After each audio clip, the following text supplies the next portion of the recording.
Eh ben, écoutez, donc, je vous propose, donc, on a 1 heure, je crois, hein, pour cet échange. Donc, je vais d'abord vous présenter ce qu'on appelle la maladie à corps de Lévy au stade sévère, et puis je vais laisser surtout un temps important à la discussion pour que nous puissions échanger sur toute la complexité qu'on peut imaginer à travers ce stade sévère de la maladie à corps de Lévy.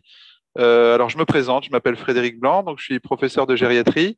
Je suis gériatre et neurologue de formation. Et donc, je suis chef de service du service d'évaluation au pôle de gériatrie des hôpitaux universitaires de Strasbourg. Et je suis aussi le coordonnateur du Centre mémoire de ressources et de recherche de Strasbourg.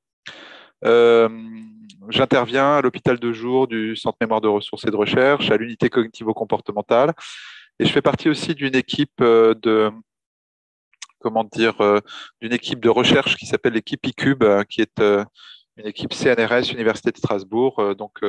Et je suis donc responsable adjoint de l'équipe IMIS, qui est une équipe qui s'intéresse à la maladie à corps de Lévy. Voilà. Alors, quid de la maladie à corps de Lévy au stade sévère? Donc, un petit mot quand même d'introduction pour voir plus globalement ces maladies neuroévolutives. Vous avez Vous imaginez quelqu'un qui a 80 ans, qui a ce qu'on appelle un trouble neurocognitif important. Eh bien, on sait que quelques années avant, au moins 5 ans avant, il a un trouble neurocognitif léger. Et puis encore 10 ans avant, il a une plainte cognitive subjective. Et puis encore sans doute 10 ans avant, s'installent des lésions, là en l'occurrence des lésions de maladie à corps de Lévy. Donc on voit tout de suite que ça prend beaucoup de temps. Il y a 25 ans pour que s'installe la maladie entre 55 et 80 ans. Et après 80 ans, la maladie évolue. On va voir comment. Et dans cette évolution, il y a un stade léger, il y a un stade modéré, et puis un peu plus loin, il y a un stade sévère. Et donc, ce stade sévère va arriver à certains moments, et on va voir à quel moment arrive ce stade sévère. Alors, euh, ici, vous avez une publication qu'on a fait en 2017 sur la question de l'évolution de la maladie à corps de Lévy. Et là, vous avez une échelle de cognitive, hein, c'est-à-dire 30 sur 30, c'est le meilleur, 0 sur 30, c'est le moins bon. Et ici, vous avez une échelle de temps entre 0 et 12 ans. On avait fait cette étude sur le Grand Est et sur la région Franche-Comté. C'était l'ensemble des consultations mémoire qui avaient participé. Et on avait montré que chez les patients atteints de maladie à corps de Lévy et de maladie d'Alzheimer, il y avait à peu près le même type d'évolution. Vous voyez, ce qui est en rouge, c'est l'évolution de la maladie à corps de Lévy. Ce qui est en noir, c'est l'évolution de la maladie d'Alzheimer. Il n'y a pas de différence entre les deux. Par contre, ce qui est en pointillé ici, c'était les patients atteints de maladie d'Alzheimer et de maladie à corps de Lévy. Eh bien, si vous voulez, dans l'évolution, quand on est en dessous de 10 sur 30, on dit qu'on est au stade sévère. Eh bien, vous voyez que pour atteindre le stade sévère, quand on est à un stade léger ici de maladie à corps de Lévy, on va mettre à peu près 10 ans. D'accord, hein, à peu près 10 ans pour arriver au stade sévère quand on est à un stade léger. Alors, stade léger, je répète, à l'intérieur de ce trouble neurocognitif important. Ce n'est pas le léger qui est ici, c'est ce léger-là. D'accord. Donc, on va mettre 10 ans pour arriver au stade sévère, tandis que quand la maladie d'Alzheimer est associée à la maladie à corps de Lévy, eh bien, à ce moment-là, c'est environ 4 ans, c'est en environ 4 ans qu'on va arriver au stade sévère. Donc, il y a une accélération vraiment. On a bien montré ça dans cette étude, il y a vraiment une accélération des choses quand la maladie à corps de Lévy s'associe à la maladie d'Alzheimer. Hein, donc, c'est une très mauvaise association, cette association des deux maladies. Et elle est malheureusement très fréquente, hein, puisque au moins la moitié des patients atteints de maladie à corps de Lévy ont une maladie d'Alzheimer, et inversement, près de la moitié des patients atteints de maladie d'Alzheimer ont aussi une maladie à corps de Lévy. Alors, on s'est intéressé à un stade plus précoce avec mon équipe à travers une de nos études qui s'appelle Alpha Lévy-MA, où on cherche justement à comparer la maladie à corps de Lévy à la maladie d'Alzheimer. Et quand on regarde les choses à un stade plus précoce, c'est-à-dire souvent des patients qui sont à un stade très très léger, on dit prodromal, ou à un stade léger, on regarde comment ils évoluent. Eh bien, dans cette étude-là, on s'est rendu compte que les patients atteints de maladies à corps de Lévy, quand ils sont à des stades très très légers, ils évoluent pas aussi vite, hein. C'est-à-dire qu'on voit là, en fait, après 8 ans, M96 étant moi, hein, après 8 ans d'évolution, bah, ils n'ont pas beaucoup baissé. Ils ont un peu baissé, toujours avec la même échelle, hein. 0 sur 30, c'est le plus bas, 30 sur 30, c'est tout va bien. Donc, chez ces patients qui sont aux alentours de 26 sur 30, eh bien, ils vont arriver à 24 sur 30, vous voyez, au bout de 8 ans. Donc là, ils ne sont pas du tout au stade sévère. Par contre, à nouveau, ces patients qui ont dès le départ une maladie d'Alzheimer avec la maladie à corps de Lévy, eh bien à ce moment-là, même s'ils sont à un stade prodromal, donc à un stade très très léger, ils vont très rapidement, à nouveau, vous voyez, là on est à MS10, donc 48, donc à nouveau en 4 ans, ils vont être à un stade sévère. Voilà, donc vraiment, j'insiste sur le fait que la maladie à corps de Lévy associée à la maladie d'Alzheimer, c'est pas bon, et y compris dès les stades prodromaux, puisqu'on arrive à des stades sévères finalement au bout de 4 ans en gros, hein. Alors un contexte qui me paraît important, c'est le fait que dans la maladie à corps de Lévy, il n'y a pas au départ de destruction neuronale, hein. C'est-à-dire que au départ de la maladie à corps de Lévy, il y a surtout des dysfonctionnements des neurones. C'est-à-dire que ça ne fonctionne pas bien à l'intérieur des neurones. Alors, il y a tout un tas de structures à l'intérieur des neurones qu'on appelle la mitochondrie, ça c'est la centrale énergétique, qu'on appelle le réticulum endoplasmique ou le Golgi, ça c'est pour fabriquer des protéines, qu'on appelle le noyau, ça c'est où est stocké l'ADN, mais aussi le lysosome, ça c'est la poubelle du neurone, et puis la synapse, ça c'est la zone de connexion avec le neurone. Eh bien, on s'est rendu compte, si vous voulez, que dans la maladie à corps de Lévy, il y avait des dysfonctions diffuses et très tôt. Et donc, il est probable, si je reviens en arrière, que au tout début de la maladie, il y a juste des dysfonctions. Si ça s'associe avec une maladie Alzheimer, ça va vite évoluer. Mais si c'est tout seul, il y aura juste des dysfonctions.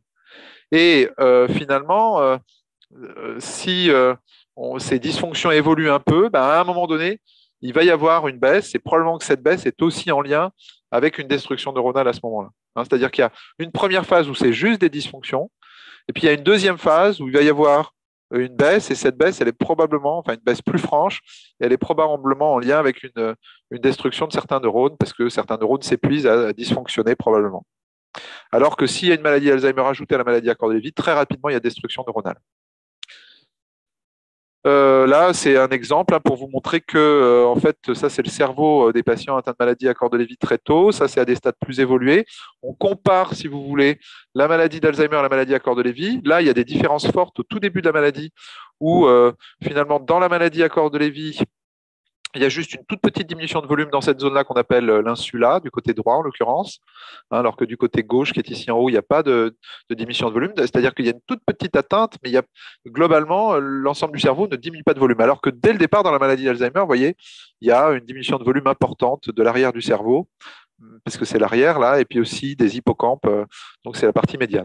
Tandis que quand on compare à des stades plus évolués, des stades donc légers, modérés ou sévères, eh bien à ce moment-là, il n'y a pas de différence entre la maladie Alzheimer et la maladie à corps de Lévy. Ça veut dire que là, en fait, il y a une destruction neuronale qui s'est opérée aussi dans la maladie à corps de Lévy, c'est ce que je vous disais. Donc comme dans la maladie d'Alzheimer, alors qu'au début, il n'y a pas.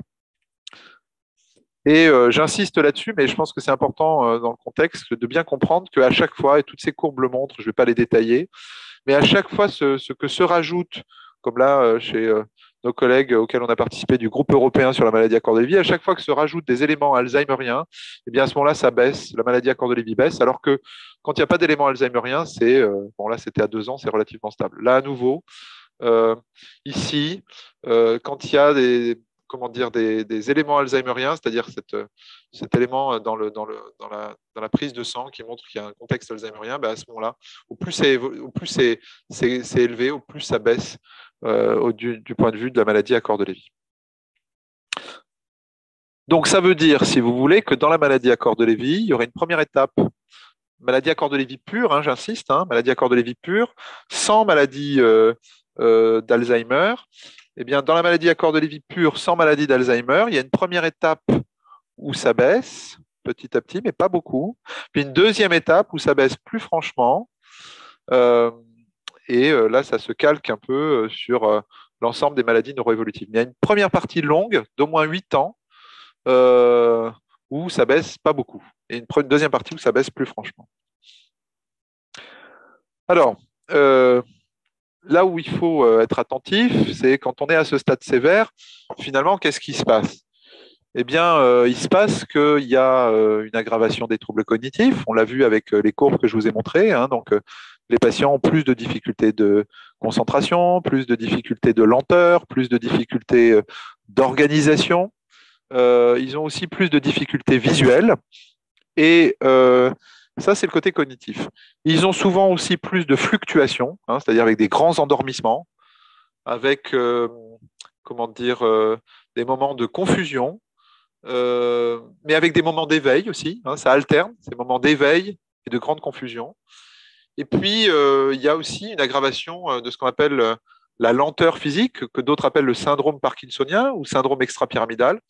Et donc, c'est des patients qui peuvent plus facilement faire des chutes, chuter parfois tellement souvent que eh bien, il ne faut plus qu'ils marchent, hein, ou alors il faut qu'ils aient une aide à la marche. Alors, ça peut être une canne, ça peut être un déambulateur, et parfois, ça peut être comment dire, le fait qu'il faut être en fauteuil roulant, hein. Ça arrive parfois malgré les traitements, notamment par dopamine ou lévodopa. Voilà, donc ça, c'est l'évolution, si vous voulez, au stade sévère. Et il faut comprendre que les conséquences pour le patient ne sont pas les seules. Il y a aussi beaucoup de conséquences pour l'aidant. Et pour l'aidant, au stade sévère, ce dont on se rend compte, c'est que là, on est au stade sévère de ces maladies neuroévolutives, dont la maladie à corps de Lévy, eh bien, ça va coûter 9 heures de temps par jour, hein, ça c'est le nombre d'heures par jour, 9 heures de temps au moins. Alors pour certains, ça va être 12 heures, pour d'autres, ça va être 7 heures, mais 9 heures de temps par jour, ça va coûter à l'aidant principal pour s'occuper du patient atteint de maladie à corps de Lévy. Ce qui peut avoir des conséquences après sur, si vous voulez, la santé, évidemment, de l'aidant principal. Alors, quand on est à ces stades modérés à sévères, je vais faire d'abord le stade modéré, puis après on va voir le stade sévère, la question est comment on s'occupe de ces patients et comment ça se passe en pratique. Ce qui est important souvent, c'est d'avoir des aides à domicile. Alors les aides à domicile, ça peut être une infirmière à domicile, par exemple, pour la gestion des médicaments, pour faire la toilette, ou alors une aide-soignante dans le cadre des SIAD, par exemple, une auxiliaire de vie aussi pour faire à manger. Parfois, c'est d'abord une femme de ménage, puis après une auxiliaire de vie, parce qu'il faut qu'il y ait des soins qui soient faits, notamment changer les couches, notamment comment dire, faire la toilette, etc., etc. Il peut être installé un bip tranquille au stade modéré, et le bip tranquille va permettre, si vous voulez, que le patient puisse alerter s'il est toujours en capacité d'alerter quand il a un souci, qu'il est seul à la maison.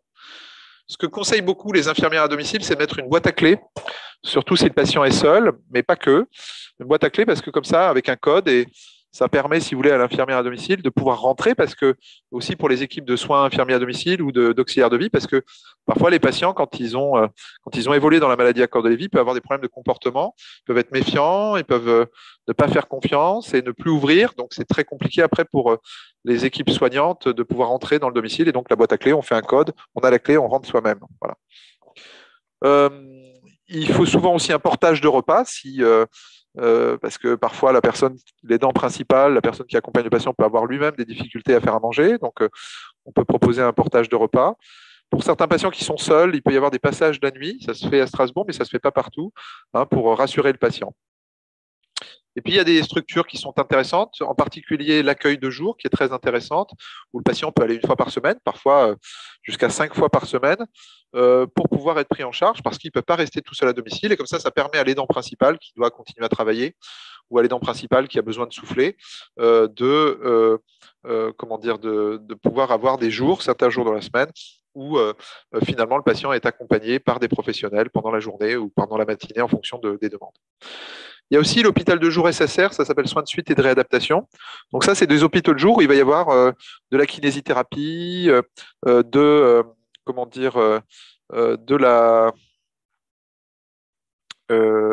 l'orthophonie, de la neuropsychologie. Je ne l'ai pas mis là, mais la kinésithérapie est très importante, hein, c'est vraiment très important pour la question des chutes, la prévention des chutes, mais aussi pour apprendre aux patients à se relever quand il va chuter. Et puis parfois, il y a nécessité d'une unité cognitivo-comportementale, ou UCC, c'est-à-dire il y a des problèmes de comportement. Et à ce moment-là, le patient va aller, donc, par exemple, un délire de persécution ou alors de grandes hallucinations.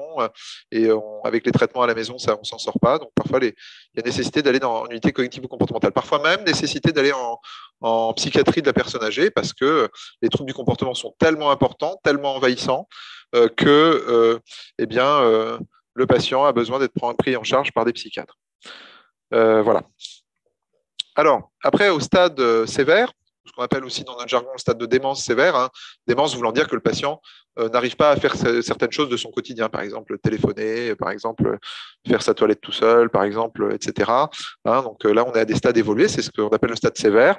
Alors, on peut toujours essayer d'augmenter les aides précédentes, hein, celles dont j'ai parlé là, auquel il faut rajouter la kinésithérapie, mais parfois ça ne suffira pas.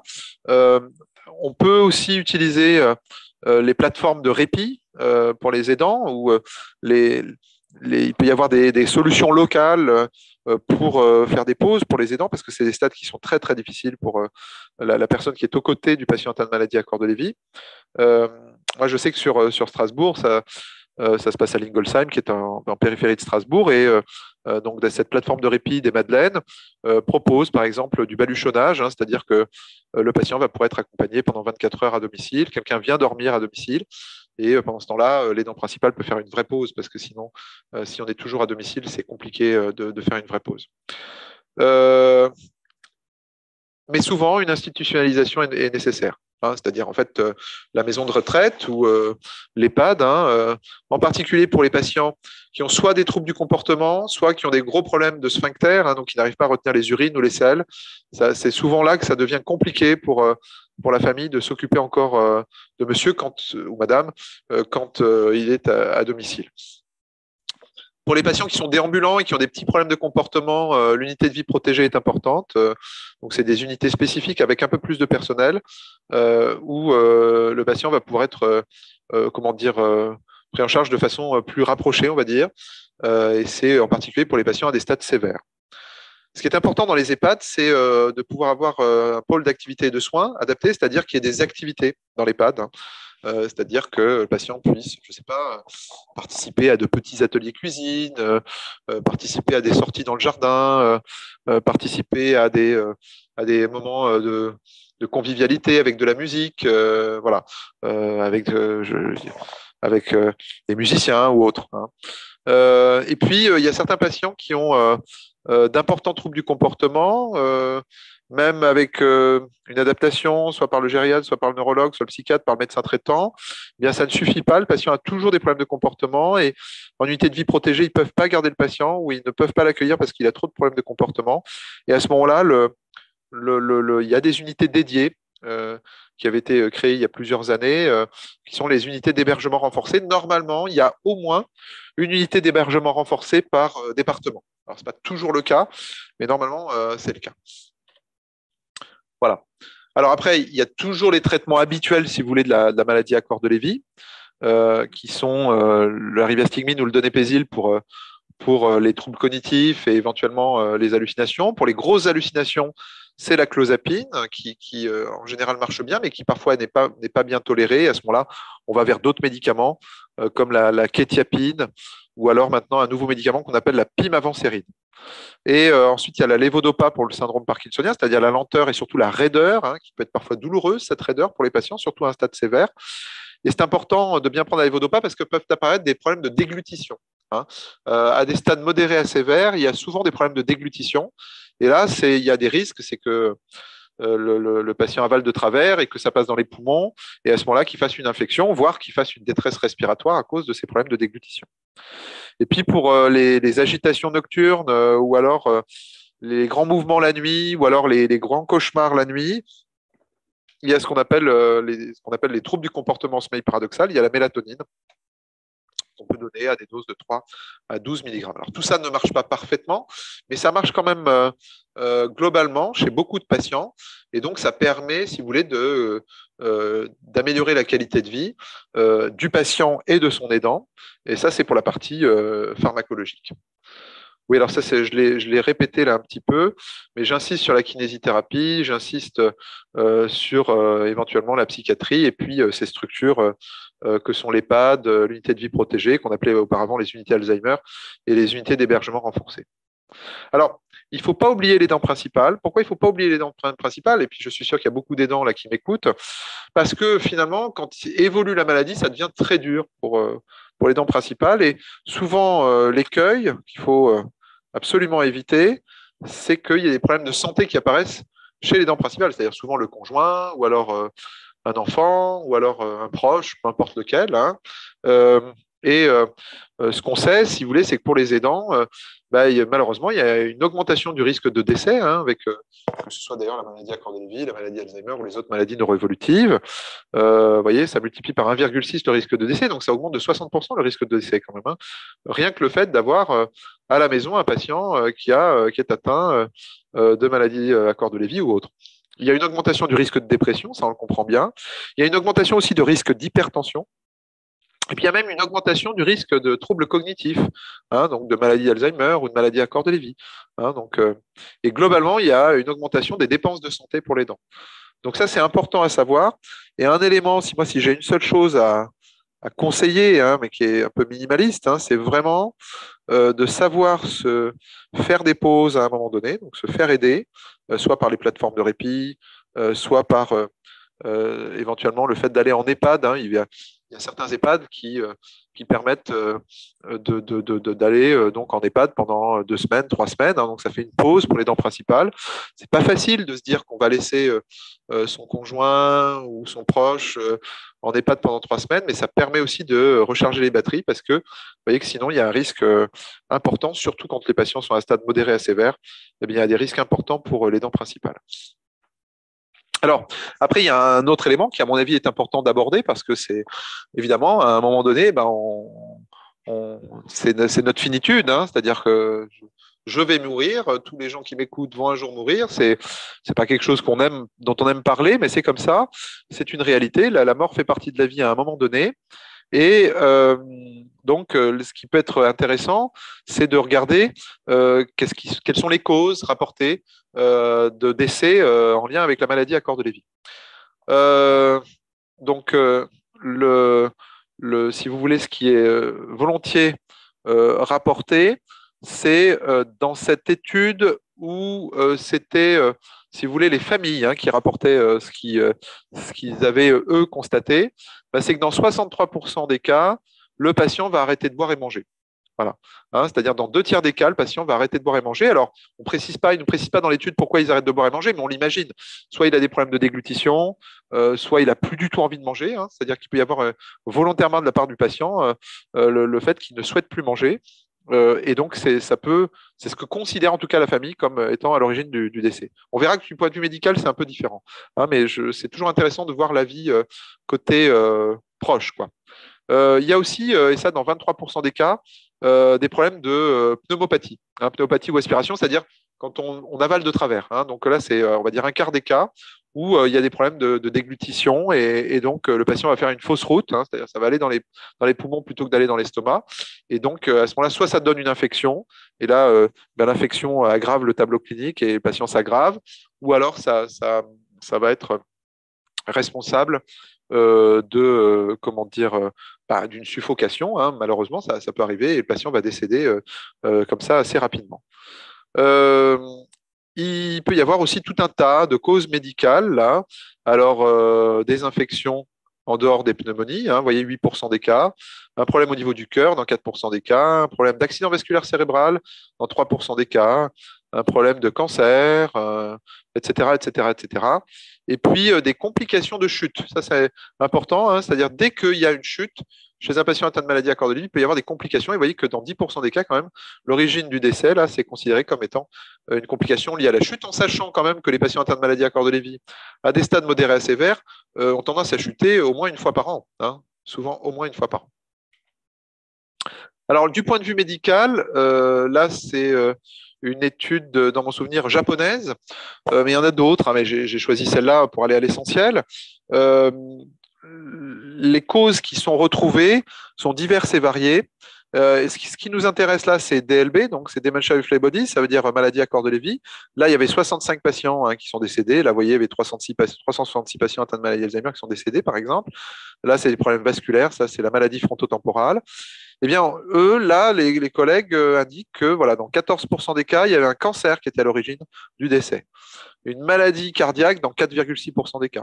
La pneumonie est très fréquente, regardez, donc 43% des cas. Ça, c'est vraiment le fait que le patient avale de travers. Souvent, il y a des problèmes de déglutition et il y a une pneumonie. Environ 5% des cas, une maladie cérébrovasculaire, donc c'est, on va dire, un accident vasculaire cérébral. Et puis, il y a plein d'autres causes, là, 29% qui ne sont pas détaillées. Et puis, dans 5% des cas, on ne sait pas trop pourquoi. Voilà. Mais on retient du côté médical plutôt finalement la pneumonie qu'un problème cardiaque, quoi. Nettement. Alors que vous voyez, la pneumonie ailleurs est beaucoup moins fréquente, sauf dans la maladie frontotemporale. Et vous voyez que par exemple, dans la maladie Alzheimer, c'est 23% des cas, tandis que là, c'est 43% dans la maladie à corps de Lévy. Voilà. Alors, je suis allé un petit peu vite, mais c'est pour qu'on ait le temps d'échanger et que je puisse répondre aux questions. Et je répète un petit peu ce que je vous dis. Le stade sévère, j'ai mis les stades ou les stades sévères, j'aurais dû mettre un S, arrive très rapidement quand la maladie à corps de Lévy est associée à la maladie Alzheimer. Ça, je crois que c'est la question évolutive. Quand un patient évolue rapidement, il faut penser qu'il y a une autre maladie associée, pas forcément la maladie Alzheimer, mais fréquemment quand même la maladie Alzheimer.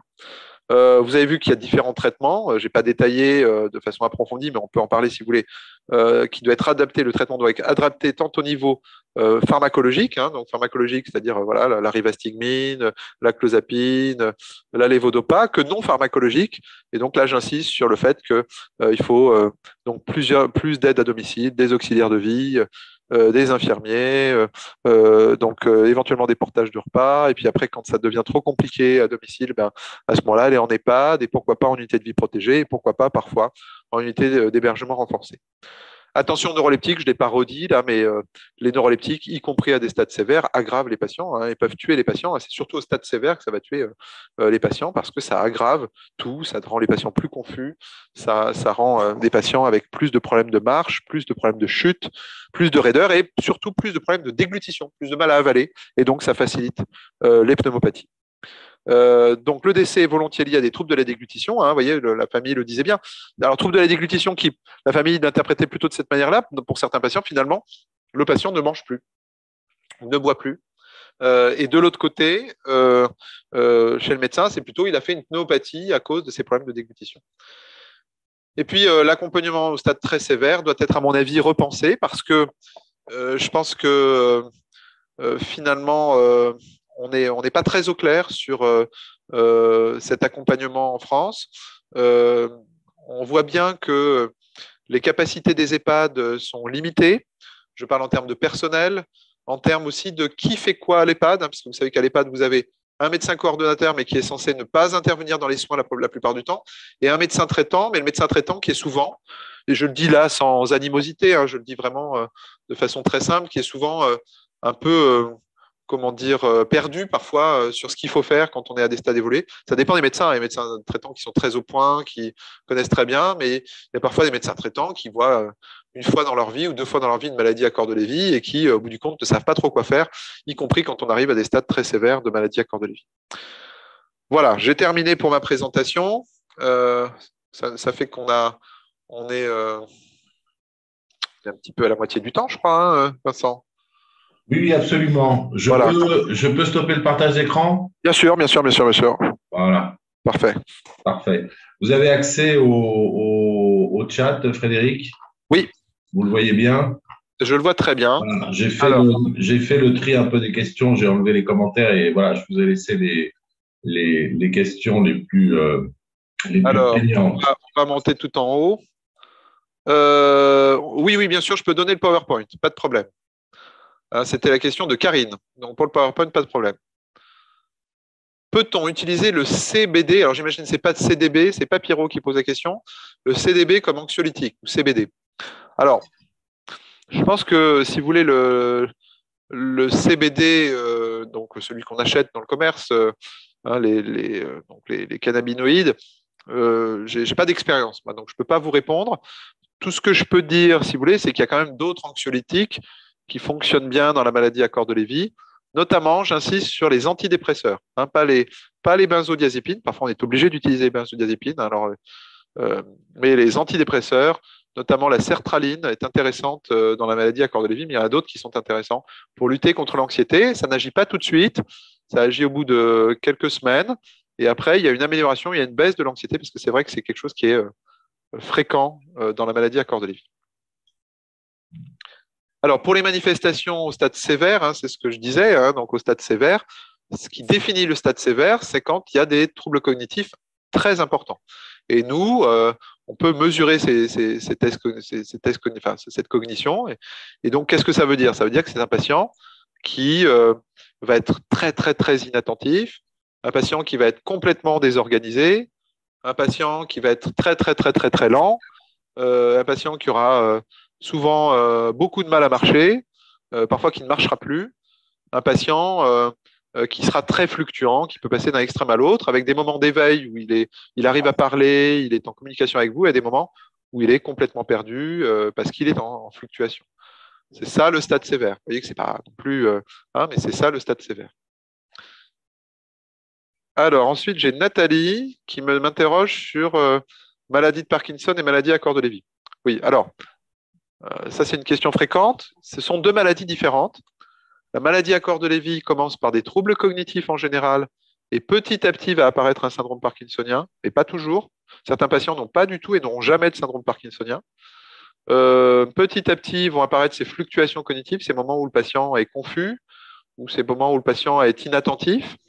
Voilà. Mais par contre, ce qu'il faut savoir, c'est que dans la maladie de Parkinson, ça commence par les problèmes physiques. Et ces problèmes physiques, en fait, vont se compléter souvent 10 ans, 15 ans après par des troubles cognitifs. Hein, c'est que secondairement, de façon lointaine, que vont apparaître les troubles cognitifs. Et quand apparaissent ces troubles cognitifs, parfois la maladie de Parkinson et la maladie à corps de Lévy se confondent. Voyez, c'est-à-dire que le stade sévère de la maladie à corps de Lévy et le stade sévère de la maladie de Parkinson, ça se ressemble beaucoup. Mais il y a quand même des différences. Les différences étant la réaction au traitement. Notamment, on peut donner beaucoup de lévodopa aux patients atteints de maladie de Parkinson sans que ça soit problématique, alors que quand on augmente trop la lévodopa chez les patients atteints de maladie à corps de Lévy, ils deviennent confus et ils deviennent hallucinés. Hein. Ils peuvent avoir une nette majoration des hallucinations. Voilà. Et je pense que c'est les points essentiels. Alors ensuite, greffe et autres panélistes. Bonjour, comment est évaluée la maladie? Donc la maladie, c'est ce que je vous ai dit, on fait des tests cognitifs et on va poser des questions du type, est-ce que vous pourriez me dire où on est ici? Est-ce que vous pourriez me dire en quelle année nous sommes? Est-ce que vous pourriez répéter cette série de 3 mots? Alors, cigare, fleur, porte, par exemple. Est-ce que vous pourriez prendre cette feuille, la plier en deux et la poser sur le bureau? Des choses assez simples et on voit si le patient est en capacité de faire ça. Et c'est vrai que quand ces patients n'arrivent plus à faire ça, quand il y a des choses simples qu'ils n'arrivent plus à faire, très simples, hein, mais il faut le faire 30 fois, enfin, il y a 30 items qu'on fait. À ce moment-là, on parle de stade sévère. Est-ce que les soins à domicile sont possibles en EHPAD quand l'équipe soignante de l'EHPAD est surchargée? Alors ça, c'est une bonne question. Moi, je n'interviens pas en EHPAD. Ça, c'est une question de Jordan. Ce qui est sûr, c'est quand sur place à l'EHPAD, ils ne peuvent pas, par exemple, fournir un kinésithérapeute ou une orthophoniste, normalement, ils se doivent d'accepter un kinésithérapeute ou une orthophoniste qui viendrait de l'extérieur. Hein. Puisque je rappelle que l'EHPAD, normalement, c'est comme le domicile du patient. Hein, c'est-à-dire que hein, c'est un établissement d'hébergement pour personnes âgées dépendantes. Donc, comme c'est de l'hébergement, le patient est chez lui dans sa zone. Alors, ça peut être un 2 pièces, ça peut être une pièce, peu importe. Et c'est son chez lui. Et donc, il peut effectivement faire venir. Là où c'est ambigu, c'est que normalement, l'EHPAD est censé fournir infirmiers, infirmières, aides-soignants, aides-soignantes, etc. Souvent, il y a des sous-effectifs. Et à ce moment-là, on n'est pas toujours complètement satisfait de ce qui est fait. Et là, normalement, si vous voulez, comme la sécurité sociale paye déjà pour cette partie infirmier, aide-soignant, théoriquement, on n'est pas censé faire venir du monde de l'extérieur. Mais je crois que c'est problématique. Alors, je crois encore une fois, mais je n'interviens pas, enfin, je ne travaille pas en EHPAD, et c'est une très très bonne question. Il y a une ambiguïté là, en tout cas. Il y a une ambiguïté. Alors, Maude Liven. Bonjour, merci pour cette conférence. Nous rencontrons des réticences manifestes de la part des EHPAD dans l'accueil de mon papa atteint de maladie à corps de Lévy. Que recommandez-vous? Alors, ça, c'est assez surprenant, hein, Maude, parce que en fait, c'est à peu près certain qu'ils ont au moins, je dirais, au moins 10%, si ce n'est pas plus, de leurs résidents en EHPAD qui sont atteints de maladie à corps de Lévy. C'est ça qu'il faut comprendre. C'est-à-dire que globalement, on ne va pas par hasard en EHPAD, et ils le savent très bien. C'est-à-dire que la grande majorité des patients qui vont en EHPAD, environ au moins 90 à 95% des patients qui vont en EHPAD, sont des patients qui ont des maladies neuroévolutives cognitives. Et quelles sont les principales maladies neuroévolutives cognitives? En un, c'est la maladie d'Alzheimer, hein, on va dire dans à peu près 70% des cas, et en deux, c'est la maladie à corps de Lévy dans à peu près 20% des cas. Donc cet EHPAD qui dit non, moi je ne veux pas recevoir parce que c'est une maladie à corps de Lévy, c'est une erreur, parce qu'ils ont déjà des patients atteints de maladie à corps de Lévy. Et donc, en fait, mais peut-être que le diagnostic n'a pas été fait. Et donc, je crois qu'il faut peut-être les rassurer. Je ne sais pas quels sont les soucis, parce que vous savez que dans la maladie à corps de Lévy, les symptômes sont divers et variés.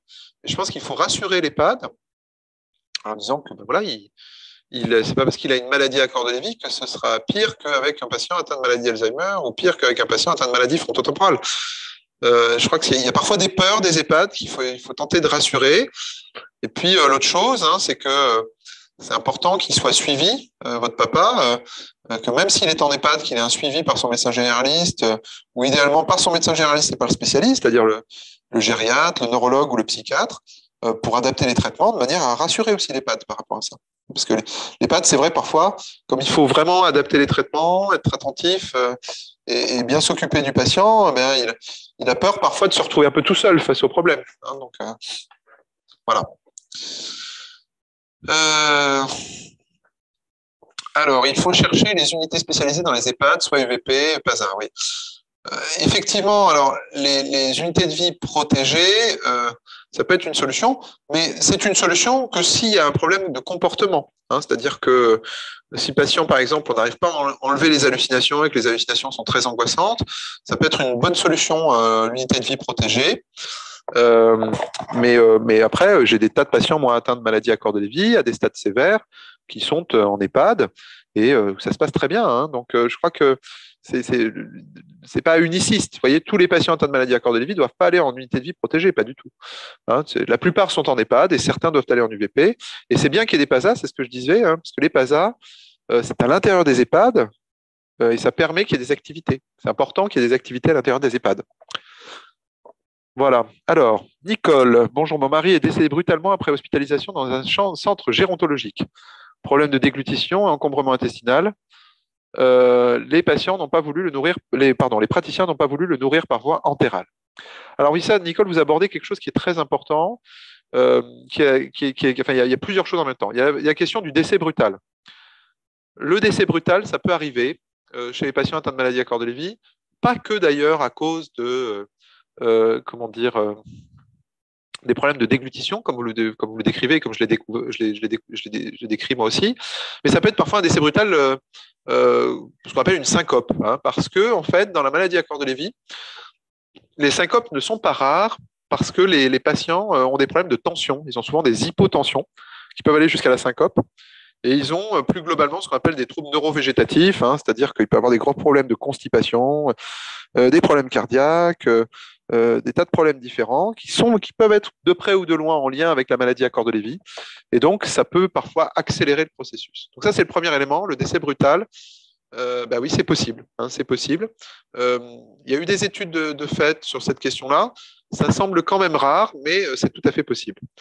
Alors après, vous abordez une autre question qui est la question de la voie entérale, hein, c'est-à-dire donner à manger au patient, soit en mettant un tuyau par le nez pour que ça aille directement dans l'estomac, soit mettre un tuyau directement, faire un trou au niveau de l'estomac, là, directement, et aboucher au niveau de la peau, un petit tuyau pour passer ce qu'on appelle des drips, c'est-à-dire des concentrés de protéines et de diverses choses.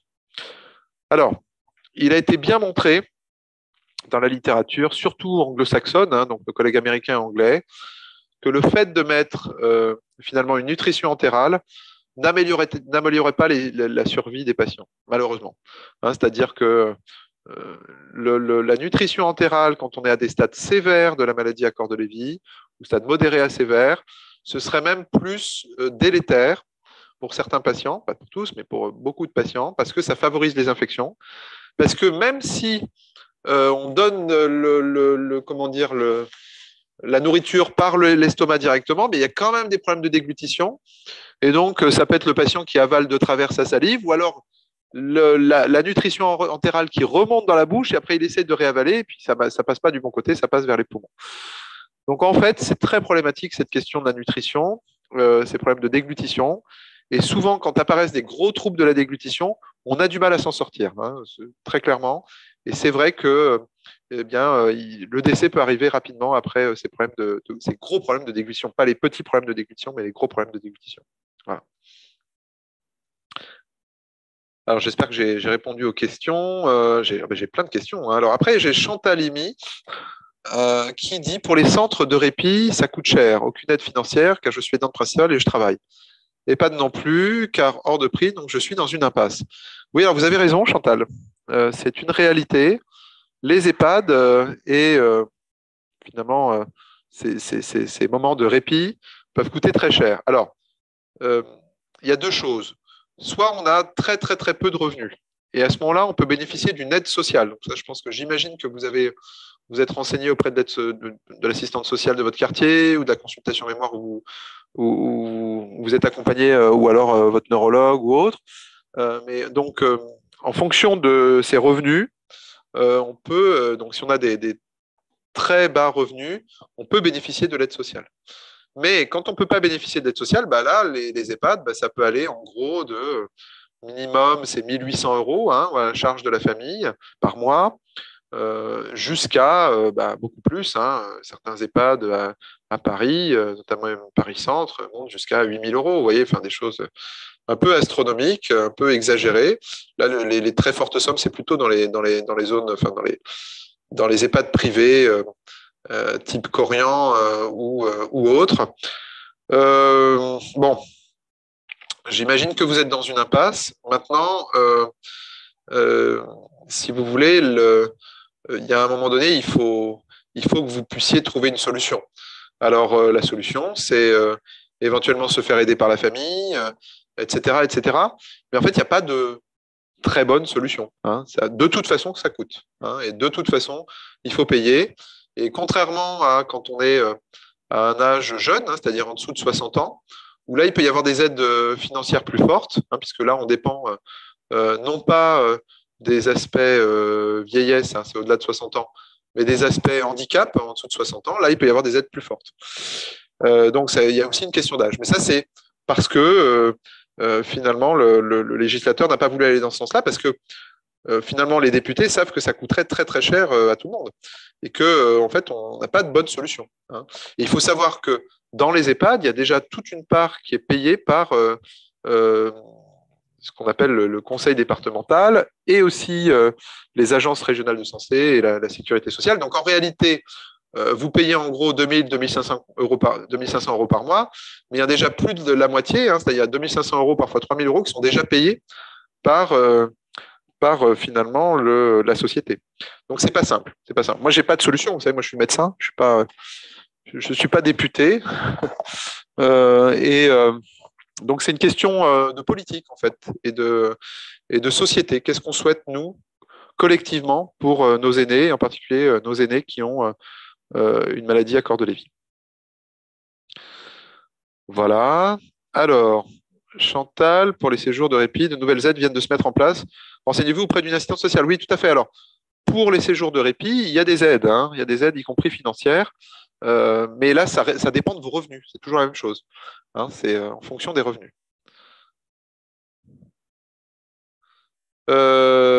Oui, alors évidemment, l'aide sociale. Alors, l'aide sociale, ça dépend. L'aide sociale, je suis d'accord avec Chantal qui était assistante sociale. C'est-à-dire qu'avec l'aide sociale, il peut y avoir un crédit d'une certaine manière, mais après, il le récupère auprès finalement des ayants droit. Hein. C'est-à-dire que si les ayants droit ont de l'argent, à ce moment-là, c'est aux ayants droit, et en général les enfants, de payer l'EHPAD ce qui n'a pas été payé pendant 1 an, 2 ans, 3 ans. Voilà. Donc c'est vrai que moi j'ai des patients, par exemple, qui hypothèquent leur maison ou alors qui vendent leur maison. Enfin, c'est des situations qui sont difficiles, hein, humainement, parce que c'est humainement difficile et c'est financièrement difficile, hein, la question d'EHPAD. Alors, Josette, bonjour à tous. Mon mari doit subir 2 TEP scans cérébraux pour déceler si la maladie frontale serait associée à la maladie Escor-de-Lévy. Est-ce que c'est plus grave? Alors ça, je ne peux pas vous dire parce que je ne connais pas le cas de votre mari. Mais disons que la maladie frontotemporale est une maladie souvent plus évolutive que la maladie Accord-de-Lévy. Voilà. Mais je ne peux pas vous en dire plus parce que ça dépend des symptômes. Donc, il faut mieux attendre le diagnostic et que le médecin qui s'interroge sur le diagnostic vous dise clairement les choses.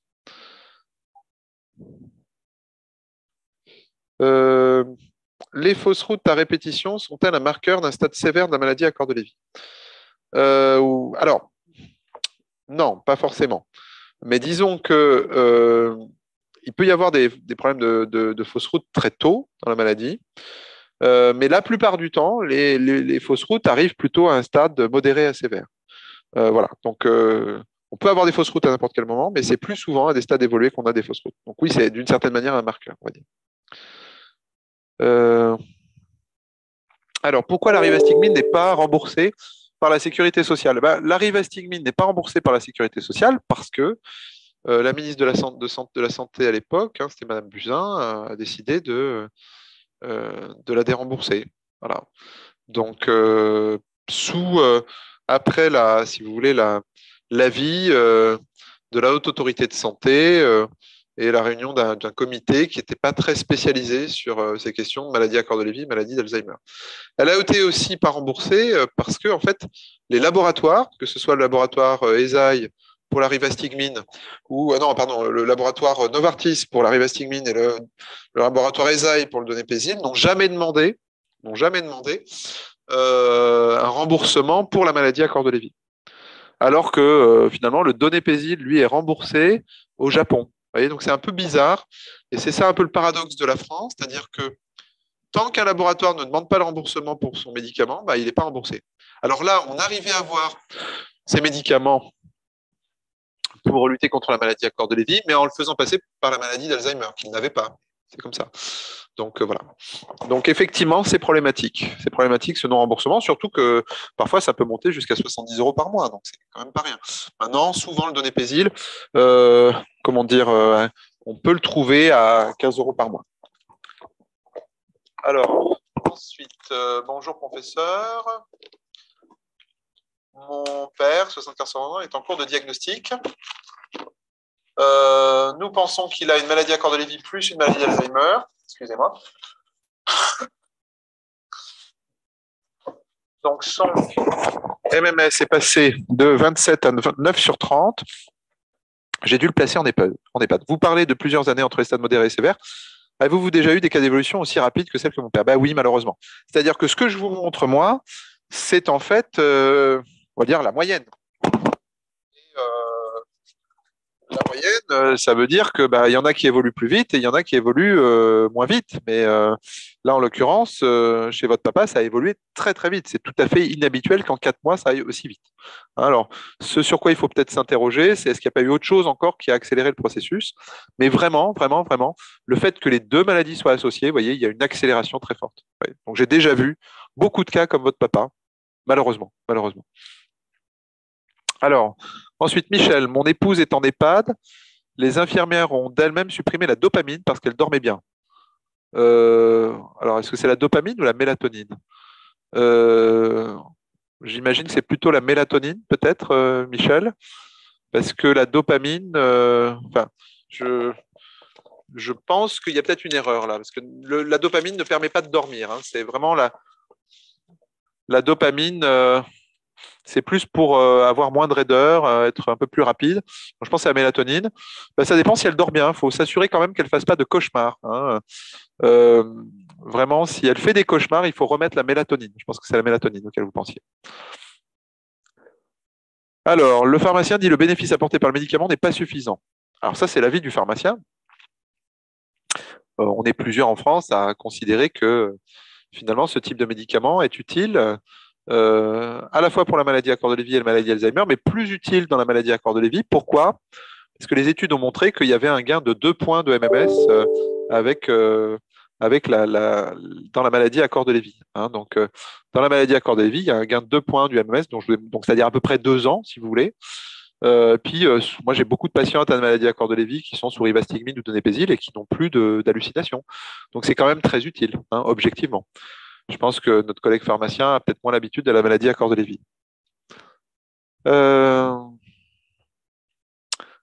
Est-ce qu'avec l'évolution de la maladie, les traitements perdent de leur efficacité? Ah, ça c'est une bonne question. C'est pas très clair, on ne sait pas trop ça. Moi, j'ai l'impression que effectivement, chez certains patients, c'est moins utile et il m'arrive d'arrêter certains médicaments, bien sûr, bien sûr. Maintenant, je suis toujours très hésitant quand un patient baisse pas trop et vous voyez, perd juste 1 point par an de MMS. Là, je me dis que c'est bien. Voilà, j'ai tendance à laisser les médicaments quand même. Mais il m'arrive parfois, quand ça évolue, alors qu'avant ça se passait bien, puis là que ça évolue, d'arrêter les médicaments, parce qu'effectivement, il y a certains patients qui échappent un peu à certains médicaments. Mais c'est pas facile de savoir quel est le médicament auquel ils échappent. Hein. Donc, c'est pas toujours évident. Donc, c'est vrai, c'est vraiment important. Alors, parfois, ce que je fais, c'est que je tente d'arrêter le médicament momentanément, en disant, voilà, pour voir avec la famille, est-ce qu'il est mieux, moins bien quand on arrête le médicament. Hein, il faut parfois tenter, on tâtonne ensemble avec le patient, les proches et les collègues. C'est pas toujours évident de savoir ce qu'il faut faire parce parfois on navigue à vue. Alors ensuite, le Séresta peut-il être prescrit? Oui, le Séresta peut être prescrit, c'est une benzodiazépine. Parmi les médicaments benzodiazépines qu'on peut donner pour l'anxiolyse, hein, c'est-à-dire pour diminuer l'anxiété, le Séresta fait partie. Il y a aussi l'alprazolam qui est intéressant. Donc Séresta, alprazolam.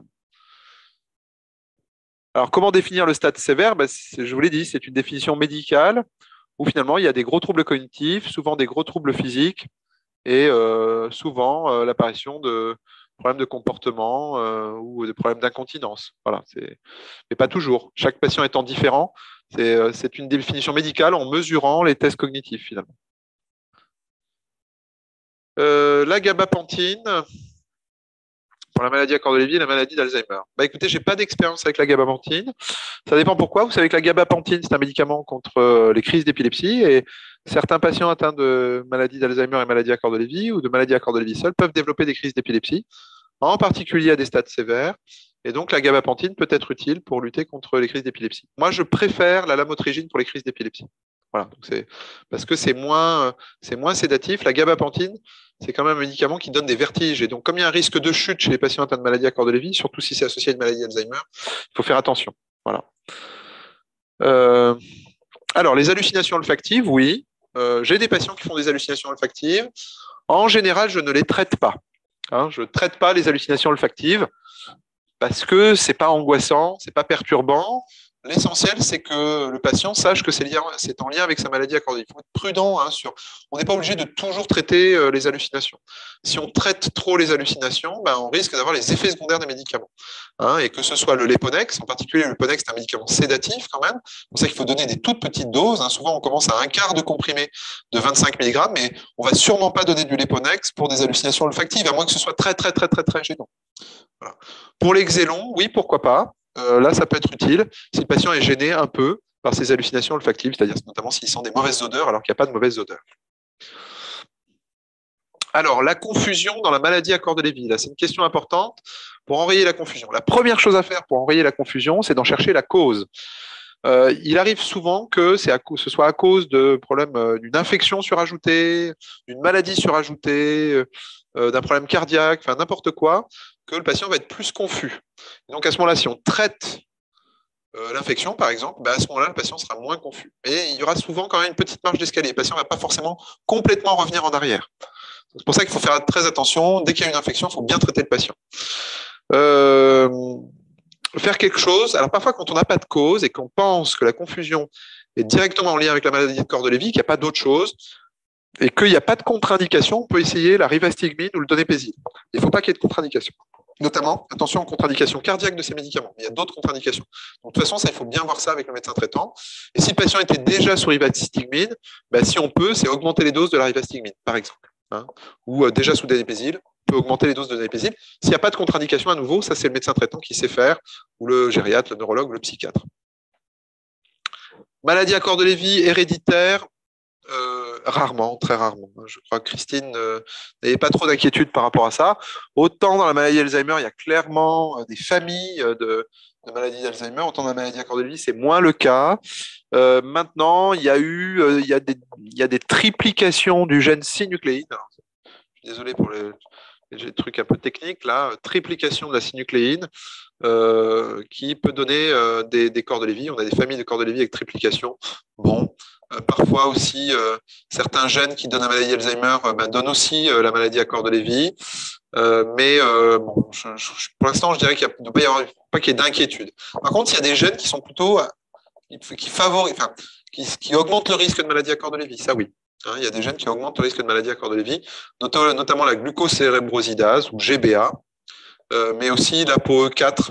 L'ApoE4 est retrouvé aussi dans la maladie d'Alzheimer. La GBA est retrouvée aussi dans la maladie de Parkinson. Vous voyez, la maladie à corps de Lévy, c'est vraiment un entre-deux entre la maladie de Parkinson et la maladie d'Alzheimer.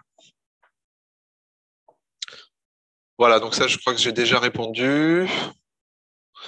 La vitamine D, oui, c'est important de prendre la vitamine D en prévention. Alors pourquoi en prévention de quoi? Prévention essentiellement pour les os. Pourquoi pour les os? Parce que il faut pas que, comme les patients chutent, le risque c'est de faire des fractures, et donc il faut bien renforcer les os. Donc un peu de vitamine D régulier, c'est important, surtout en période d'hiver et surtout si on habite au nord de la France. Si l'EHPAD n'est plus en mesure de gérer, que suggérez-vous? Violence, sûrement lié à un problème de dosage de médicaments. Alors, là, c'est très, très important que le patient puisse voir un spécialiste, donc un gériatre, un psychiatre, un neurologue. Soit le psychiatre se déplace à l'EHPAD. Normalement, dans chaque EHPAD, il y a un psychiatre référent. C'est la théorie, mais parce que si vous voulez, les EHPAD sont dans des territoires. Dans chaque territoire, il y a une territorialisation de la psychiatrie. Et donc, normalement, les services de psychiatrie du territoire doivent s'occuper des patients. Et donc, moi, je suggère que le service de psychiatrie soit contacté. Voilà. Après, si ce n'est pas possible, il y a des tas de téléconsultations qui se font. Il y a des tas de collègues qui font de la téléconsultation. Mais en tout cas, il faut qu'ils fassent appel à un collègue. Je répète, gériatre, psychiatre ou neurologue. Alors, Catherine, ma mère en EHPAD dort de plus en plus et semble avoir du mal à ouvrir les yeux quand elle est réveillée. Est-ce une avancée de la maladie ou une réaction au traitement? Ça peut être les deux. Ça peut être la maladie qui évolue, avec des patients qui dorment beaucoup, ou alors des traitements qui sont trop forts pour madame, et à ce moment-là, il faut baisser les doses. Et là, parfois, c'est les deux, quoi. Alors, gérer l'agressivité et la violence d'un patient en phase sévère, si vous voulez, quand il y a une grande agressivité, il faut qu'il y ait des traitements, il faut adapter les traitements. Un des traitements qui marche le mieux, c'est la clozapine. Donc, faut pas hésiter. Maintenant, si le patient n'a pas d'hallucination, n'est pas délirant et qu'il est juste agressif, ce qui marche bien, c'est ce qu'on appelle les inhibiteurs de la recapture de la sérotonine. Donc, notamment, soit la sertraline, soit la paroxétine, soit la trazodone. Voilà. La trazodone étant celui qui marche le mieux contre l'agressivité et le syndrome frontal. Donc là, encore une fois, il faut se faire conseiller, il faut voir un spécialiste et que le bon traitement soit donné. Oui, alors oui, difficile de trouver un médecin traitant, ça malheureusement. Bon, j'ai lu récemment quand même que ces 13 dernières années, on a perdu 11 000 médecins généralistes. 11 000 médecins généralistes. Donc on est passé de quasiment 90 000 à moins de 80 000, je crois à peu près de tête. C'est énorme. Donc c'est évident qu'on a un problème en termes de médecins traitants. Mais c'est évident aussi qu'on a un problème en termes de spécialistes. Vous voyez, on n'a pas beaucoup de spécialistes de la maladie à corps de Lévy, donc c'est très problématique, très problématique. Et ça, c'est pas de notre fait à nous médecins. Nous, on ne fait que subir. Mais ça, c'est cette idée des années 80 où si on supprimait, si on formait moins de médecins, ça coûterait moins cher à la sécurité sociale. Je suis pas sûr en réalité. Je suis pas sûr, très sincèrement. Et en tout cas, là, on en paye les conséquences avec en plus, en parallèle, si vous voulez, une augmentation de la population. C'est-à-dire dans les années 80, avant les années 80. Je ne sais plus, on était à 50 millions. Là, on est passé à presque 70 millions de population. Donc, il y a moins de médecins. Donc, forcément, on trouve moins de médecins, tout type de médecins. Donc, il faut reformer des médecins. Et même actuellement, je pense qu'on ne forme pas assez de médecins. Voilà. Donc, c'est un problème qui va être récurrent et qu'en fait, on ne règle pas. Vraiment, nous, on est victimes, on est tous victimes, la population est victime, les médecins sont victimes, parce que forcément, moi-même, en tant que médecin, j'ai une vie, hein, tout le monde a une vie. On ne peut pas travailler la nuit, le dimanche, le week-end. On travaille déjà beaucoup, on fait déjà des astreintes, on travaille beaucoup le week-end, pas faire plus. Donc, il y a des patients qui, malheureusement, ne trouvent pas de médecin traitant. Et encore en Alsace, puisque c'est quelqu'un de Mulhouse, là encore en Alsace, on a de la chance, hein, mais il y a d'autres régions où c'est bien pire, bien pire, bien pire. Alors, en cas de difficulté sévère de déglutition, faut-il envisager des solutions de nutrition artificielle, stomie, gavage? Ben, c'est ce que je vous disais, quand on est à un stade sévère de la maladie et qu'il y a des gros troubles de la déglutition, non. La stomie, en général, ça risque d'aggraver les choses. Et ça, on ne va pas gagner, si vous voulez, ni en qualité de vie, on ne va pas gagner non plus en durée de vie. Donc, malheureusement, non, ce n'est pas la bonne solution à la nutrition artificielle.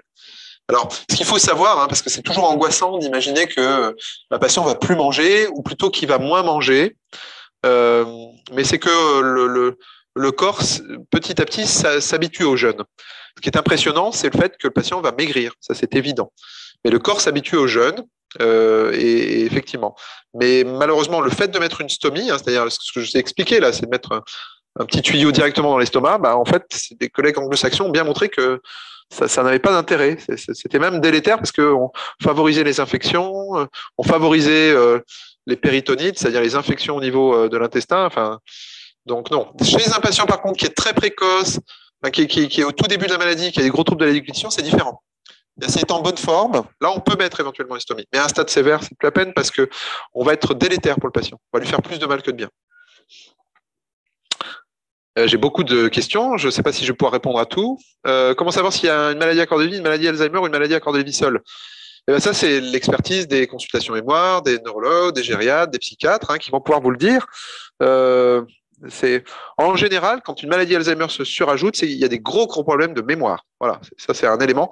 Et des gros problèmes de langage. Quand il y a des gros problèmes de mémoire et gros problèmes de langage, c'est que peut-être il y a une maladie Alzheimer surajoutée. Mais ça, il faut d'abord que ça soit confirmé par quelqu'un.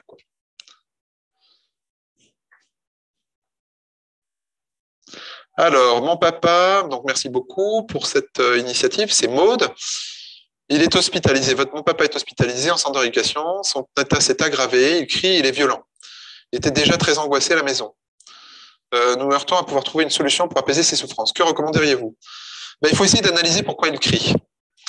Si c'est l'angoisse, il faut calmer l'angoisse. Donc, il faut mettre à la fois une benzodiazépine, donc par exemple le Seresta, à la fois de la sertraline pour prévenir l'anxiété. Par contre, si c'est pas ça, si c'est un délire parce que il a l'impression de voir des choses, il a très peur des choses qu'il voit, il faut diminuer les hallucinations. Et puis parfois on ne comprend pas et on n'a pas de solution à ces cris. On a certains patients qui ont des cris qu'on n'arrive pas à arrêter et on est parfois dans un processus, je ne sais pas si c'est le cas de votre papa, Maud, mais parfois dans un processus de fin de vie. C'est-à-dire parfois c'est des patients qui sont tellement mal, tellement pas bien qu'ils crient, et c'est une souffrance beaucoup pour les patients et beaucoup pour les proches et beaucoup pour les soignants. Tout le monde en souffre. Donc c'est une situation qui est très très difficile et c'est d'ailleurs peut-être là où, si vous voulez, il y a des trous entre guillemets dans la raquette de comment on accompagne la fin de vie des patients atteints de maladies à corps de Lévy. Voilà, quand est-ce qu'on va finalement vraiment soulager, quand est-ce qu'on va pouvoir mettre des médicaments qui vont endormir le patient. En fait, c'est pas très clair et en fait, on n'a pas les coups des franches, notamment vis-à-vis de la loi, nous médecins, par rapport à ces problématiques. Voilà. Je ne sais pas du tout si c'est le cas de votre papa là, Maud. C'est donc voilà, peut-être que là, moi, la première chose que je fais d'abord, c'est essayer de trouver pourquoi il crie. Voilà. Et après, on peut adapter le traitement. Donc là, asthme, maladie d'Alzheimer et maladie à corps de Lévy depuis 5 mois. Ouais. Alors parfois même la nuit. Existe-t-il un traitement? Il crie en continu, parfois même la nuit. Un traitement pour arrêter les cris. Bah oui, alors c'est la même chose. C'est la même chose. Essayez d'analyser pourquoi il crie. Est-ce qu'il est angoissé? Est-ce qu'il voit des choses? Et en fonction, mettre le bon traitement. C'est pas simple. Les cris, c'est probablement le plus difficile dans la maladie à corps de Lévy. Euh, Oui, alors il y a la question des soins palliatifs. Bah, parfois, il y a nécessité des soins palliatifs, effectivement, hein. Parfois, c'est utile que le patient puisse bénéficier de soins palliatifs parce qu'il ne bouge plus, parce qu'il a des troubles de la déglutition, parce qu'il a de grandes angoisses. Et là, les soins palliatifs sont tout à fait utiles. Et vous savez qu'il y a aussi des unités de soins palliatifs qui se déplacent. Donc, les unités de soins palliatifs peuvent se déplacer en EHPAD pour donner des conseils. Voilà. Alors, la maladie à Cordelévy démarre-t-elle spontanément ou fait-elle suite à une maladie psychiatrique profonde? Non, pas toujours, pas toujours, mais la dépression est très fréquente. Nous, ce qu'on avait montré, c'est que dans 40% des cas, on retrouvait des dépressions en général 10 ans avant le début de la maladie. Et je pense qu'en réalité, ce sont les prémices de la maladie à Cordelévy. Voilà, donc oui, important ça. L'IRM, alors l'IRM ne permet pas de distinguer la maladie à Cordelévy de la maladie de Parkinson, hein. C'est vraiment, vraiment la clinique qui permet de distinguer les deux. Alors, sur les traitements dans la maladie à Cordelévy, il y a certains patients, là c'est Anne Lorillo qui s'intéresse au fait que son papa s'inquiète des effets secondaires des médicaments. Oui, il y a certains patients qui ne supportent pas certains médicaments, hein, donc alors à ce moment-là, on ne reprend pas ces médicaments. Mais tant qu'on n'a pas essayé le médicament, on ne peut pas savoir si ça marche ou pas, hein. Donc, il ne faut pas hésiter à prendre le médicament, l'essayer, et puis si on ne le supporte pas bien, on l'arrête, et puis c'est tout, hein, c'est aussi simple que ça. Euh, mon papa avait perdu beaucoup de poids, mais a toujours bon appétit. Il mange des repas moulinés. Il est en fauteuil roulant. Ben oui, ça m'étonne pas. Il marche très peu. La perte de poids est-elle liée à la maladie? Oui.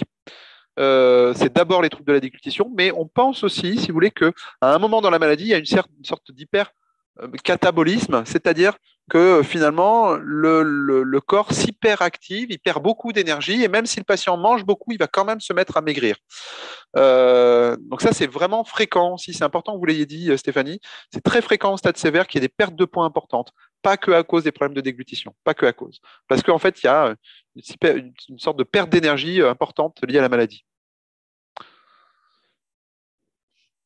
Alors, y a-t-il des études sur l'état de l'aidant après avoir mis le malade en EHPAD? Est-il plus heureux, ne sent-il pas trop coupable? Médicalement, récupère-t-il son espérance de vie, sa santé? Alors, moi, mon expérience, je ne sais pas s'il y a des études, hein, donc je ne peux pas vous répondre, Philippe, mais mon expérience, c'est que quand les patients vont en EHPAD, souvent, pas dans la majorité des cas, mais dans plus de la moitié des cas, ça se passe très bien et même les choses s'améliorent. Pourquoi, je pense? Parce que, si vous voulez, quand on est à la maison tout seul, avec un patient qui a un stade sévère, c'est très, très compliqué. Il y a beaucoup d'angoisse du patient parce qu'il se rend compte qu'il est un poids pour son proche. Et il y a beaucoup d'angoisse du proche parce qu'il a peur de ne pas bien faire et il essaye de faire le maximum. Et tout le monde s'épuise et derrière, ça a des conséquences très fortes. Donc, quand on tombe sur un très bon EHPAD où ça se passe bien, et ben souvent, c'est génial parce qu'en fait, il se refait il y a à nouveau une connexion, si vous voulez.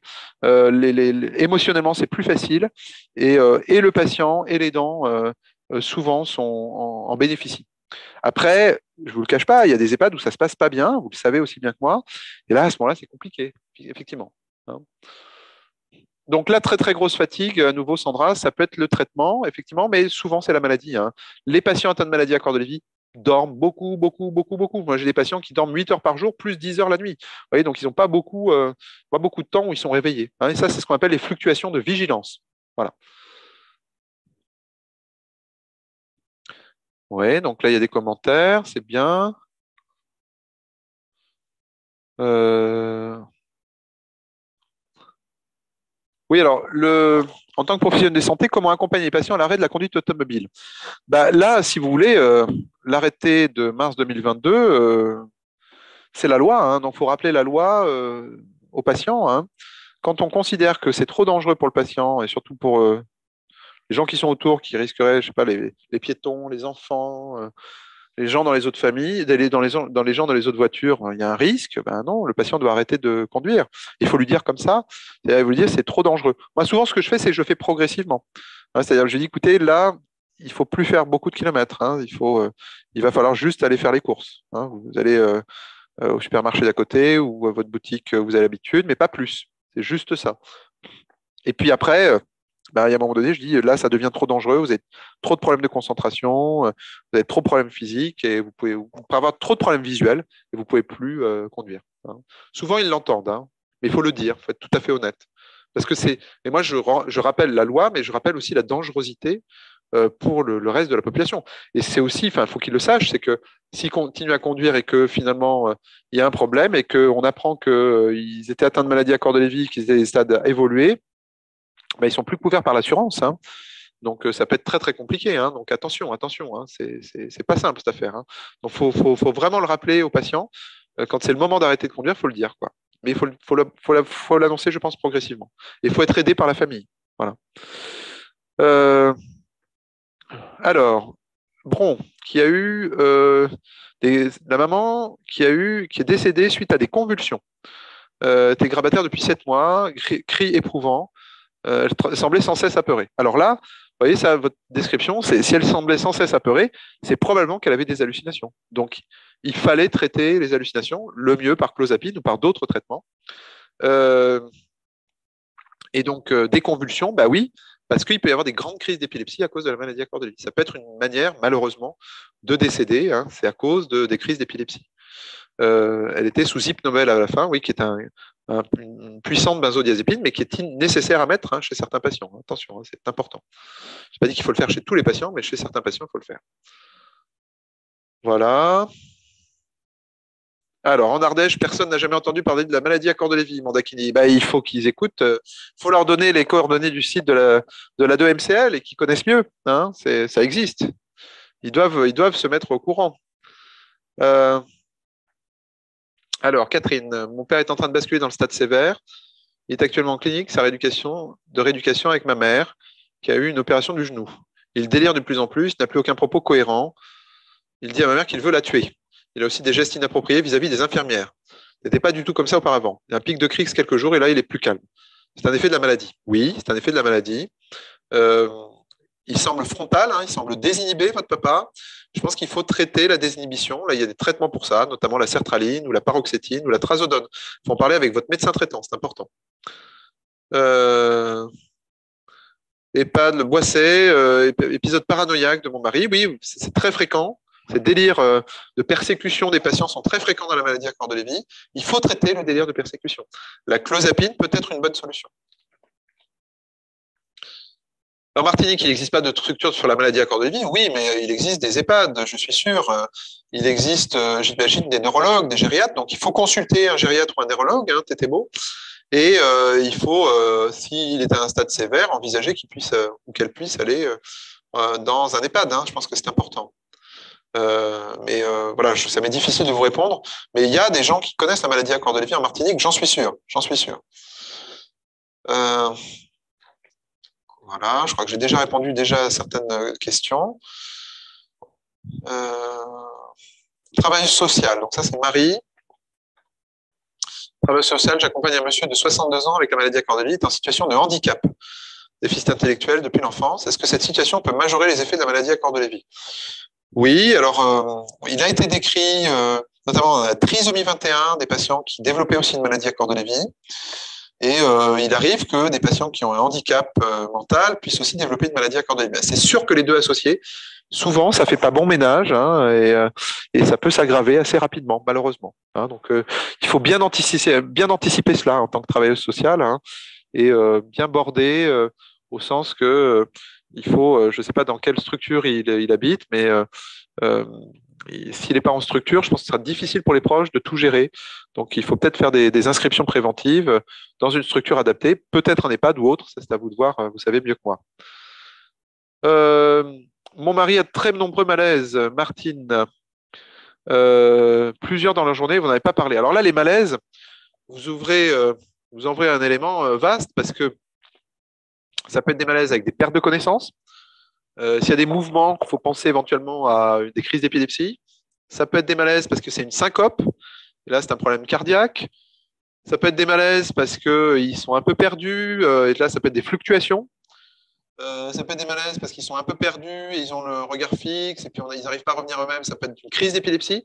Donc les malaises, si vous voulez, c'est très compliqué. Il faudrait faire, je pense, un webinaire directement sur les malaises et expliquer tous les malaises qu'il peut y avoir dans la maladie à corps de Lévy. Docteur Cretin, qui est très bien, qui connaît bien les causes de malaise, donc il pourrait vous faire ça. Donc là, je ne peux pas vous faire ça en 2 minutes, vous voyez, mais avec grand plaisir, on va en reparler avec l'équipe de A2MCLL. Voilà, bon, ça j'en ai déjà parlé. Alors, chute de tension à 5 voire 4. Ouh là là, Marie-Alice, qui a une maladie à corps de Lévy et qui fait des chutes de tension, donc c'est son mari. Que faire dans ce moment-là, sachant qu'il est alité? Eh ben, il faut lui donner un médicament pour faire monter la tension.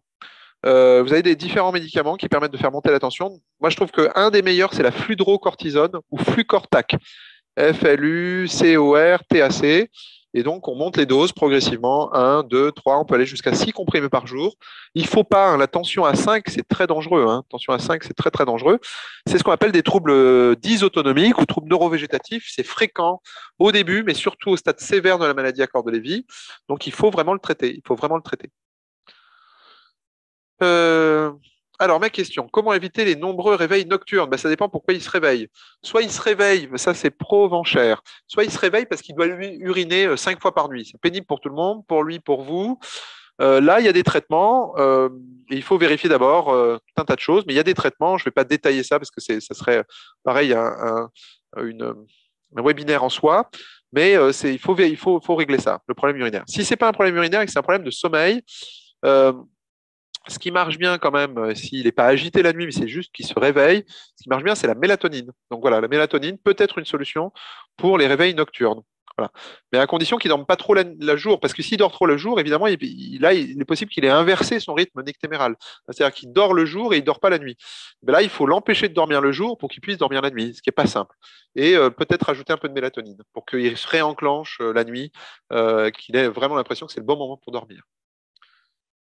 Alors, 3FR Steph, bonjour, ma mère a depuis peu des crises d'épilepsie, elle s'insigne également de progression de la maladie. Est-ce que l'association médicaments plus antiépileptiques plus Leponex fatigue les patients? Ma mère est beaucoup plus fatiguée depuis ses crises d'épilepsie. Alors, plusieurs choses. Les crises d'épilepsie sont fréquentes dans la maladie à corps de Lévy, ce n'est pas un signe de progression parce qu'en fait, les crises d'épilepsie peuvent être inaugurales. Vous avez des patients qui commencent leur maladie à corps de Lévy par les crises d'épilepsie. Premier élément. Deuxième élément, le Leponex peut favoriser les crises d'épilepsie. Donc attention, la clozapine ou le Leponex peut faciliter les crises d'épilepsie. Donc là, il faut adapter. Ce qui est sûr, c'est qu'il faut traiter les crises d'épilepsie. Ça, c'est sûr. Voilà. Alors absolument, c'est ce qui s'est passé pour mon proche Stéphanie, car le fait de nourrir autrement que par voie orale fait perdre le réflexe de déglutition naturelle. Oui, il faut faire attention. Voilà. Mon mari ne semblait pas souffrir, ne pas avoir de douleur, pas de réaction à la douleur. Est-ce possible? Oui, tout à fait. Ça, Simone, c'est très intéressant, votre témoignage. En fait, ce que nous, on a décrit, c'est que très tôt dans la maladie, il y a une atteinte de l'insula.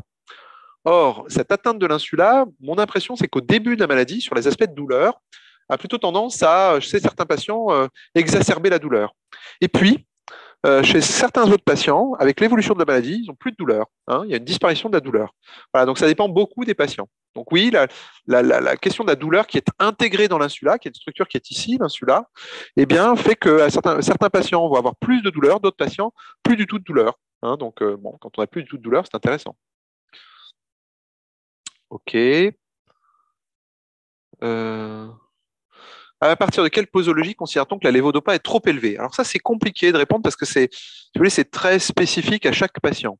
Mais je dirais que quand on est au-delà de 125 mg 3 fois par jour, c'est trop. Voilà, souvent c'est trop. Mais ça dépend des patients, donc ça peut pas être, il n'y a pas de règle générale. Chaque patient est différent.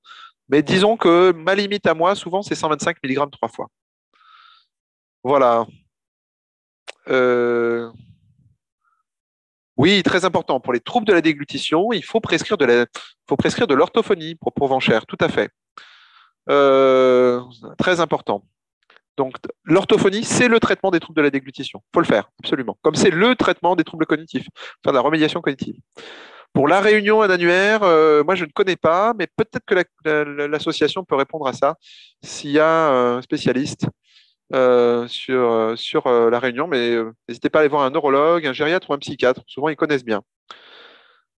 Voilà, bon. Des problèmes de carie, des problèmes de brossage. N'ouvre pas suffisamment la bouche. Alors, oui, mais alors là, il faut tomber sur un dentiste quand même qui est doux et qui s'occupe de ses patients. Si c'est quelqu'un qui s'énerve, enfin, voilà, il faut qu'il soit compréhensif. C'est son rôle, le dentiste. Hein. Donc, il faut prendre le temps. Et puis, il faut peut-être détendre madame. Peut-être qu'elle a peut-être besoin d'un petit peu d'un médicament juste avant. Il faut voir avec le médecin traitant pour un peu la détendre, pour qu'elle puisse mieux ouvrir la bouche pour pouvoir accéder aux soins dentaires. Et peut-être qu'elle a peur, peut-être qu'elle n'est pas en confiance aussi avec le dentiste. Une autre solution, c'est peut-être de changer de dentiste. Hein. Voilà, je ne suis pas très confraternel, là, mais quand ça ne se passe pas bien avec un médecin ou avec un dentiste, on change de crèmerie, comme on dit. Il ne faut pas hésiter. Alors, la durée moyenne du stade sévère, on ne sait pas trop. On ne sait pas trop. Je dirais qu'en moyenne, comme ça, moi, mon expérience, c'est sans doute entre 2 et 5 ans. Voilà. Mais c'est difficile de vous dire. Hein. Je ne peux pas faire de. On n'a pas eu de statistiques à ma connaissance là-dessus.